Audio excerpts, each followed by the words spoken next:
दोस्तों नमस्कार, मैं हूं पवन चंचल और आप देखना शुरू कर चुके हैं जनजोश न्यूज। आज बात हम तेजस्वी यादव की करेंगे। तेजस्वी यादव के लिए दो तरह की खबरें जो है उभर करके सामने आई है। एक खबर तो बंगले के सामान को लेकर के और दूसरी खबर जो है गिरिराज सिंह की यात्रा पर जो उन्होंने बयान दिया है हिंदू स्वाभिमान यात्रा को लेकर के।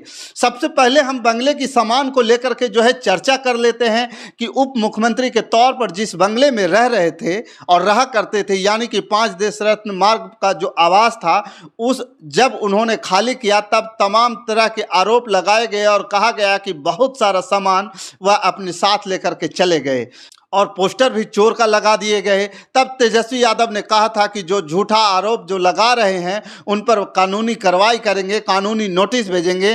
तो अब लगता है कि तेजस्वी यादव के लिए यह समय आ गया है, क्योंकि आज जो भवन निर्माण मंत्री हैं जयंत राज, उन्होंने कहा कि कोई सामान उस बंगले से चोरी हुआ था, इसके बारे में कोई आधिकारिक नोटिस उनको प्राप्त नहीं है, उनको जानकारी नहीं है। जबकि यह बात 2 हफ्ते पुरानी है। आप समझ लीजिए कि राजनीति के रूप से इतना बड़ा मामला, एक पूर्व उप मुख्यमंत्री के सामान चोरी का आरोप लगे और मंत्री तक यह बात नहीं पहुंचे, उनको जानकारी ना हो, इसका मतलब यही माना जाएगा कि कोई सामान चोरी नहीं की गई थी या साथ लेकर के नहीं जाया गया था। एक तरह से तो ये तो क्लीन चिट हो गया, लेकिन यह तेजस्वी यादव पर निर्भर करता है कि जिन लोगों ने यह बातें फैलाई उन पर वो क्या कानूनी कार्रवाई करते हैं। दूसरी तरफ तेजस्वी यादव ने एक ऐसा बयान दे दिए हैं जिससे गिरिराज सिंह जो केंद्रीय मंत्री हैं, उनकी जो हिंदू स्वाभिमान यात्रा है वह एक बार फिर चर्चा में आ गई है। चर्चा में इसलिए आ गई है कि मैं कह रहा हूं कि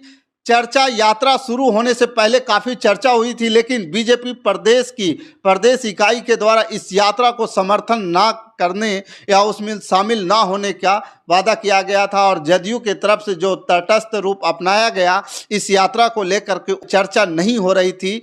बहुत कुछ उस यात्रा पर चर्चा नहीं हो रही थी, लेकिन तेजस्वी यादव ने गिरिराज सिंह की यात्रा को हिट करा दिया है। अब वो भी उस दिन जिस दिन गिरिराज सिंह ने यात्रा समाप्त की, 18 अक्टूबर से भागलपुर से उन्होंने हिंदू स्वाभिमान यात्रा की शुरुआत की थी और 23 अक्टूबर तक 6 दिनों की यह यात्रा चली।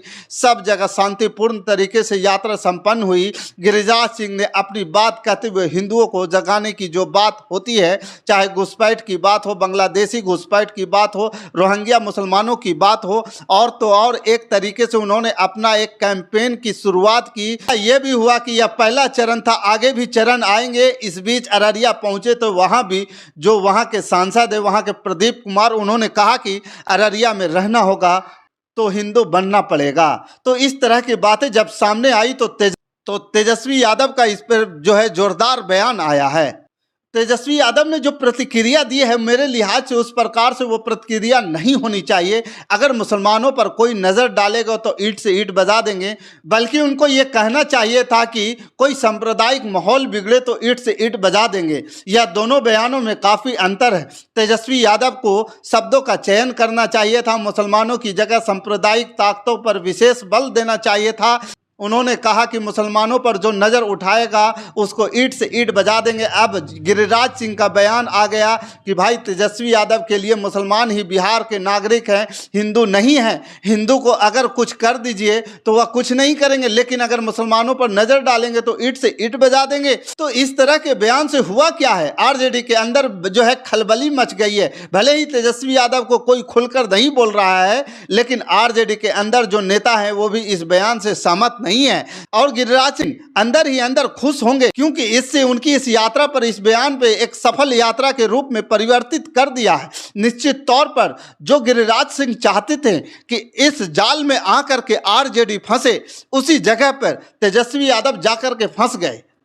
गिरिराज सिंह चाहते थे आरजेडी को, तेजस्वी यादव को एक रणनीति, एक राजनीति के तहत उस पेच में फंसाना, और जिस बात को ध्रुवीकरण की बात करना चाह रहे थे, उस ध्रुवीकरण में तेजस्वी यादव खुद ब खुद जाकर के फंस गए, उलझ गए और अपने ऊपर एक बड़ा सवाल जो है खड़ा कर लिया। क्या सिर्फ मुसलमानों की बचाने की बात करेंगे? क्या सिर्फ मुसलमानों के बचाने के लिए ईंट से ईंट बजाएंगे? क्या हिंदू उनके वोटर नहीं हैं? तो इस प्रकार से तेजस्वी यादव ने गिरिराज सिंह के जो हिंदू स्वाभिमान यात्रा था उसको जो है सफल बना दिए। निश्चित तौर पर उन्होंने कहा कि तेजस्वी यादव के लिए कहा गिरिराज ने, तेजस्वी यादव की नज़र में बिहार में कोई नागरिक है तो वो सिर्फ मुसलमान है। मैं तेजस्वी यादव से पूछना चाहता हूं कि क्या जो यात्रा थी गिरिराज सिंह की वो शांतिपूर्ण तरीके से संपन्न हो गई थी, उसमें कोई इस तरह के तनाव की बात सामने आई। लेकिन तेजस्वी यादव के बयान की वजह से यह मामला फिर से गर्मा गया है। इसी लालू यादव, तेजस्वी यादव ने इस बयान को कवर अप करने के लिए उन्होंने सांप्रदायिक शब्दों का इस्तेमाल किया और कहा कि बीजेपी दंगा करवाना चाहती है या गिरिराज सिंह दंगा करवाना चाहते हैं। तो लालू यादव ने जो है तेजस्वी यादव को प्रोटेक्ट किया एक तरीके से, लेकिन बयान तो बयान है, तीर से निकल गया। तेजस्वी यादव आज के डेट में आरजेडी के सर्वा नेता हैं, तो केवल उनकी पार्टी के लोग का कहना है केवल जो 17-18% जो वोट है मुसलमानों का उसको मिल जाने से क्या सरकार बन जाएगी, प्रभाव पड़ेगा। अगर आप हिंदुओं की बात नहीं करेंगे तो यादव जो आपके वोटर है, यादव जाति के, उन पर जो इसका क्या प्रभाव पड़ेगा, ये तमाम तरह की बातें। हालांकि देखिए मुसलमानों के लेकर के एक अलग सेंटिमेंट रहा है आरजेडी का, चाहे लालू यादव हो या तेजस्वी यादव हो, लेकिन माहौल अब धीरे धीरे बदल रहा है बिहार में। हालांकि यूपी वाला माहौल तो नहीं है, लेकिन यूपी वाला माहौल बनने में देरी भी नहीं लग सकती है अगर इस तरीके के बयान सामने आते हैं। अब तेजस्वी यादव यह भी कह रहे हैं कि नीतीश कुमार को भी उन्होंने निशाना बनाया। गिरिराज सिंह ने कहा कि भैया का गुस्सा जो है भौजी पर क्यों उतार रहे हैं, मैंने गुस्सा अगर हम पर है तो हमारे दूसरे पे क्यों बोल रहे हैं। एक तरीके से देखा जाए तो तेजस्वी यादव का बयान कहीं से भी उचित नहीं था और इसको एक धर्म या एक जाति या किसी एक जोड़ के जाति को देख करके नहीं बोलना चाहिए था। और गिरिराज सिंह की चूंकि जिस मकसद से उन्होंने इस यात्रा को की थी, हालांकि यह पहला चरण था, इसके आगे भी अभी बिहार में वो यात्रा करेंगे, हिंदू स्वाभिमान यात्रा। तो निश्चित तौर पर इस तरह के बयान अगर आते रहे तो गिरिराज सिंह अगर बीजेपी की तरफ से हिंदुत्व का चेहरा तो है ही, अगर चेहरा बन जाए इसमें बहुत आश्चर्य करने की बात नहीं होनी चाहिए। बाकी इस खबर के प्रति आपका क्या विचार है, आप हमें कमेंट कर जरूर बताइएगा। हमारे साथ बने रहने के लिए धन्यवाद। जय हिंद, जय भारत।